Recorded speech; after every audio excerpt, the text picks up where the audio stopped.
Tonight, Team 10 investigates police power and a culture of corruption. And his reaction was,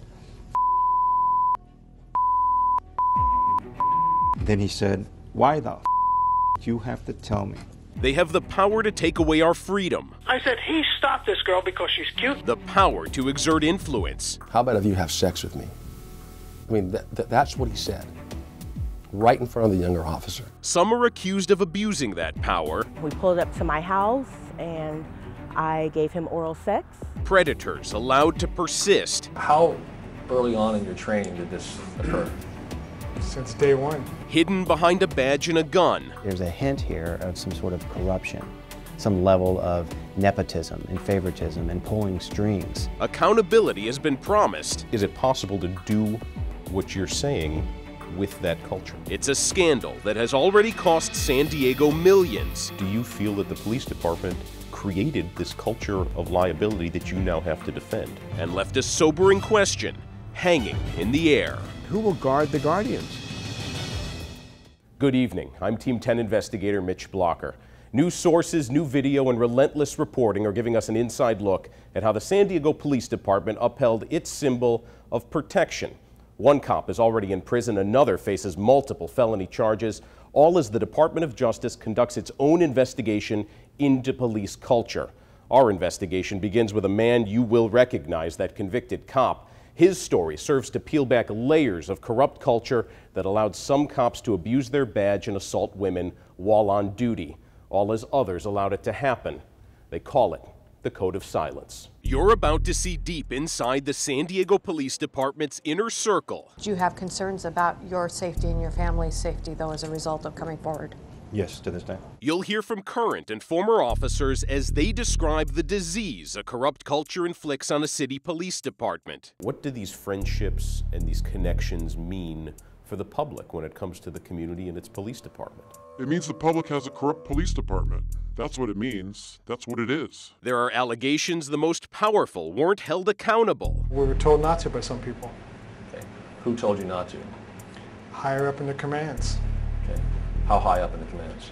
All the way to Chief Lansdowne. Much of this peek behind the department's veil comes courtesy of officers who were not part of the club, and those forced to testify in depositions. You're either in the club or you're not in the club. If you're in the club, the department takes care of you and the department will go to bat for you. If you're not in the club, they'll hang you out to dry.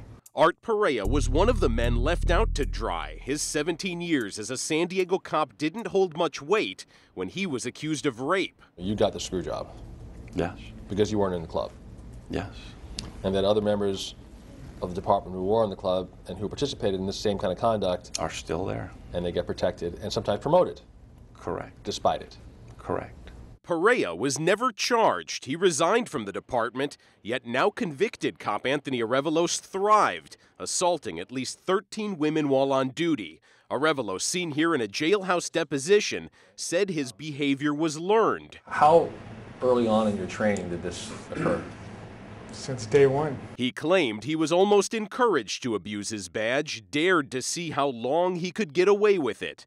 His former partner, Francisco Torres, said in multiple depositions that the department's most crooked cop had one huge advantage. He was more than in the club. He was close friends with his supervisors. They would go out and, I guess you can call it, party together, go drinking, go bar hopping, go see women together. Those relationships and the department's code of silence would be tested time and time again with Arevalos, first when he was accused of photographing a mentally ill woman as she performed sex acts with his police baton in the back of his squad car. He had his Polaroid out, and when I got there, the female was in the backseat again, naked, with her handcuffs in front of her, and she had the baton. He admitted to that conduct, correct? Correct.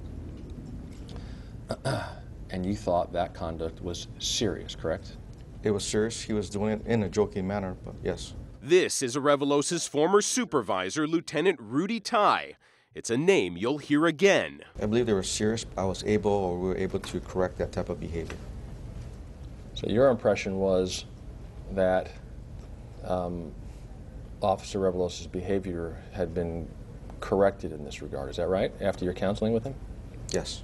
Torres also told his supervisor, Sergeant Danny Hollister, about what Arevalos did. His reaction was,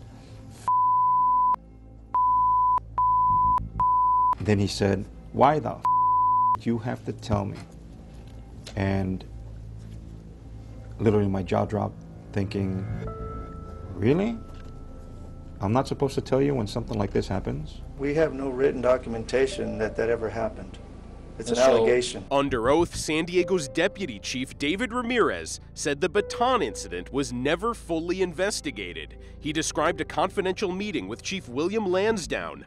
According to court transcripts, Ramirez said to Lansdowne, quote, "We have a problem." Lansdowne said, "I want to do one thing and one thing only. Find that documentation." The chief never told you, "I want to know if this is true," correct? I don't remember him saying that exactly, no. And the chief never said, "I want to find out if somebody was covering for Anthony Arevalos," correct? Objection argumentative. I don't remember that being part of the discussion. Arevalos stayed on the street where he'd periodically pop up on internal affairs radar, whether it was for having pornography on his computer or women's underwear in his locker. He seemed bulletproof. Because of the fact that he was in IA so many times and so often, he referred to himself as the Teflon Don because nothing would ever stick to him. It's how Perea said the club was supposed to work. You're Teflon. Meaning what? Nothing sticks to you. You can be accused of almost anything and you'll get by. You'll be all right. It worked again when Arevalos pulled over a 16-year-old girl in La Jolla. Chief Lansdowne was asked about it when it was his turn to testify. As I recall, he said that Officer Arevalos, according to the father, made this young lady bend over inappropriately and was looking at her behind. Hundreds of upskirt photos were discovered on Arevalos' cell phone. They show his fetish for this type of traffic stop. Almost all of them went unreported, but that 16-year-old girl's father was friends with a cop. That officer, Art Bowen, filed a formal complaint. 5 years later, sex crimes detective Lori Adams interviewed him as she investigated Arevalos' conduct. Bowen described how command handled the incident. This is the first time that conversation has been played publicly. He cuts me off. He said, "Well, I'll tell you what I don't appreciate. I don't appreciate the fact that you put this in writing and that you're siding with civilians and you're siding with these people before you and turning against an officer." I said, "I didn't turn against an officer. I know this girl. This girl does not lie. What happened was..." When they do wrong, they do wrong. Period. Right. I said, he stopped her for no reason. Her license plate doesn't expire for months. Yeah. I said, he stopped this girl because she's cute. And did you think that sex crimes should have been notified? No. Why not? I didn't think it rose to that level. Even though the young lady was minor? Well, my understanding is the young lady didn't think anything happened. That would not be the last time Chief Lansdowne appeared uninterested or uninformed about sexual assault allegations against Anthony Arevalos. One of the next times happened near the 163 in Friars Road underpass. It involved a pair of blue rubber gloves and a woman in the back seat of Arevalos' squad car. This time, Arevalos was accused of sexually assaulting a woman in his custody. He was taking her to jail, pulled under the freeway, and sexually assaulted her. Arevalos again found himself under the internal affairs spotlight. This was the 12th time it was proven he sexually assaulted a woman while on duty. Had you ever heard the name Anthony Arevalos before that?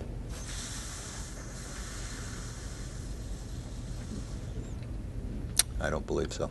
Even with another internal affairs investigation in full swing, Arevalos was eager to get back to work. This email, hidden in court records, shows he asked then Patrol Chief Robert Kanaski if he could get back to work. Arevalos wrote, "I just wanted to ask you if you have any idea when I would be able to return to the field. I also have no idea if it is possible to return to the field while IA is pending." Chief Kanaski responds, "My goal is to get you in the field as quickly as possible. I will not be waiting for the entire investigation to be completed."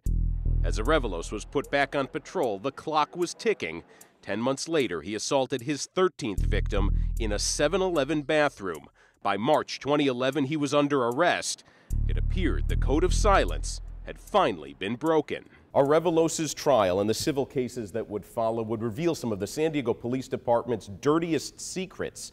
The biggest of secrets, that Anthony Arevalos was not alone. That part of the story when Team 10 Investigates police power and a culture of corruption continues.